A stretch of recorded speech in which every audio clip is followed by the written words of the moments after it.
नमस्कार। यदि आप अपठित गद्यांश में 100% अंक लाना चाहते हैं तो आप इस वीडियो को पूरा देखेंगे।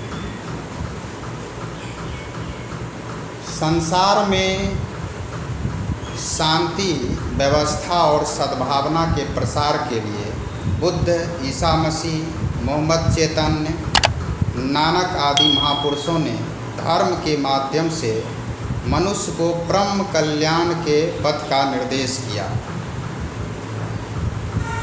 संसार में शांति, व्यवस्था और सद्भावना के प्रसार के लिए, यानी शांति, व्यवस्था और सद्भावना को फैलाने के लिए गौतम बुद्ध, ईसा मसीह, मोहम्मद चैतन्य, नानक आदि महापुरुषों ने धर्म के माध्यम से मनुष्य को परम कल्याण के पथ का निर्देश किया।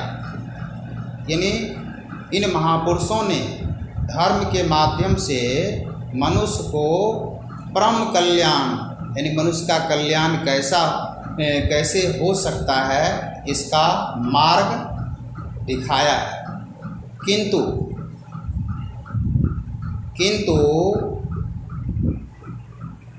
बाद में यही धर्म मनुष्य के हाथ में एक अस्त्र बन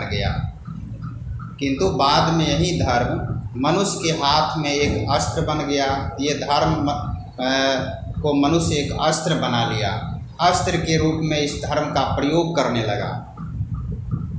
आज देखेंगे धर्म के नाम पर पृथ्वी पर जितना रक्तपात हुआ उतना और किसी कारण से नहीं। यानी धर्म के नाम पर पृथ्वी पर जितना रक्तपात हुआ है, जितने खून बहे हैं, धर्म के नाम पर इतना किसी और कारण से धरती पर खून नहीं बहा है। पर धीरे धीरे मनुष्य अपनी शुभ बुद्धि से धर्म के कारण होने वाले अनर्थ को समझने लग गया।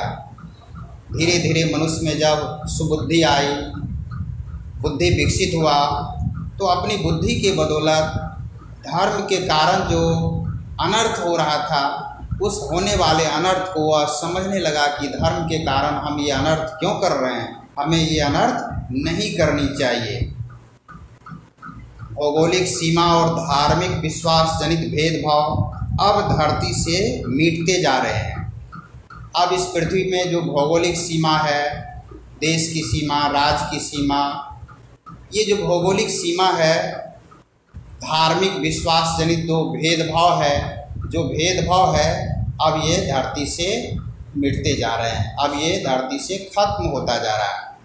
विज्ञान की प्रगति तथा संचार के साधनों में वृद्धि के कारण देशों की दूरियां कम हो गई है। विज्ञान की प्रगति और संचार साधनों में काफ़ी वृद्धि हुई, जिस वृद्धि के कारण सभी देशों की दूरियां आपस में कम हो गई है।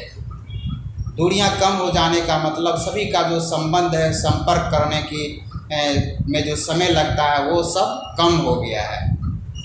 इसके कारण मानव में घृणा, ईर्ष्या, वैमनस्य, कटुता में कमी नहीं आई है। मतलब इसके कारण मानव में जो घृणा है, ईर्ष्या, वैमनस्य, आपसी कटुता, ये सब में कोई कमी नहीं आई है। मानवीय मूल्यों के महत्व के प्रति जागरूकता उत्पन्न करने का एकमात्र साधन है शिक्षा का व्यापक प्रसार होना।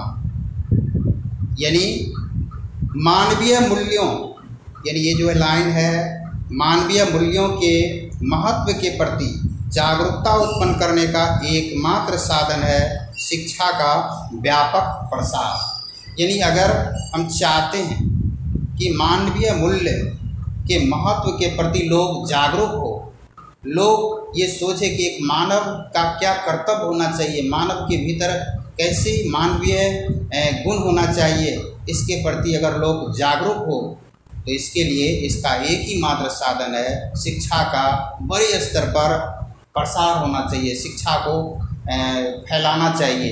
शिक्षा को जितनी दूरी तक और जितनी अच्छे तरीके से फैलाया जाएगा उतनी ही जागरूकता जो है मानवीय मूल्यों के प्रति बढ़ेगी। आइए इस गद्यांश से संबंधित प्रश्नों के उत्तर को देने का प्रयास करते हैं।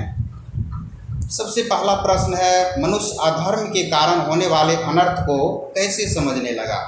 मनुष्य अधर्म के कारण होने वाले अनर्थ को कैसे समझने लगा? पहला है संतों के अनुभव से, दूसरा है वर्ण भेद से, तीसरा है घृणा, ईर्ष्या, वैमनस्य, कटुता से, और चौथा है अपनी शुभ बुद्धि से। इस प्रश्न का जो उत्तर होगा वो सही उत्तर आप इस वीडियो के कमेंट बॉक्स में भेजें। दूसरा प्रश्न है कि विज्ञान की प्रगति और संचार के साधनों की वृद्धि का परिणाम क्या हुआ है? विज्ञान की प्रगति और संचार के साधनों की वृद्धि का परिणाम क्या हुआ है? पहला ऑप्शन है देशों में भिन्नता बढ़ी है, दूसरा है देशों में वैमनस्यता बढ़ी है, तीसरा है देशों की दूरियां कम हुई है, चौथा है देशों में विदेशी व्यापार बढ़ा है। सही उत्तर आप कमेंट बॉक्स में लिख कर भेजें। तीसरा क्वेश्चन है कि देश में आज भी कौन सी समस्या है? पहला ऑप्शन नफरत की, दूसरा वर्णभेद की, तीसरा सांप्रदायिकता की, चौथा अमीरी गरीबी की। सही आंसर कमेंट बॉक्स में टाइप कर भेजें। अगला है किस कारण देश में मानव के बीच घृणा, ईर्ष्या, वैमनस्यता एवं कटुता में कमी नहीं आई है? पहला है नफरत से, दूसरा है सांप्रदायिकता से, तीसरा है अमीरी गरीबी के कारण, चौथा है वर्ण भेद के कारण। सही उत्तर कमेंट बॉक्स में भेजेंगे। अगला क्वेश्चन है मानवीय मूल्यों के महत्व के प्रति जागरूकता उत्पन्न करने का एकमात्र साधन है? पहला ऑप्शन शिक्षा का व्यापक प्रसार, दूसरा धर्म का व्यापक प्रसार, तीसरा प्रेम और सद्भावना का व्यापक प्रसार, और चौथा है उपयुक्त सभी। तो इस पांचों प्रश्न के उत्तर को आप कमेंट बॉक्स में लिखकर हमें भेजें और इसी तरीके से गद्यांश को पढ़ने और पढ़ करके उसे समझने की कोशिश कर और आप 5 का 5 प्रश्न पूरा का पूरा सही उत्तर दे सकते हैं। और अपठित गद्यांश से अगर किसी भी प्रतियोगिता परीक्षा में आप अपठित गद्यांश की तैयारी कर रहे हैं और इस तरीके से अगर आप उस पढ़ते हैं, उसको समझते हैं, तो आपको 100% उसमें अंक मिल सकता है, 100% अंक प्राप्त हो सकता है। यदि हमारा यह वीडियो आपको अच्छा लगा हो तो इस वीडियो को लाइक कर दें। और आप अपठित गद्यांश की तैयारी कर रहे हैं और ऐसे ही वीडियो को आप देखना और सुनना पसंद करते हैं तो हमारे इस चैनल को आप सब्सक्राइब कर लें। आपने इस वीडियो को देखा, सुना, इसके लिए आपको बहुत बहुत धन्यवाद।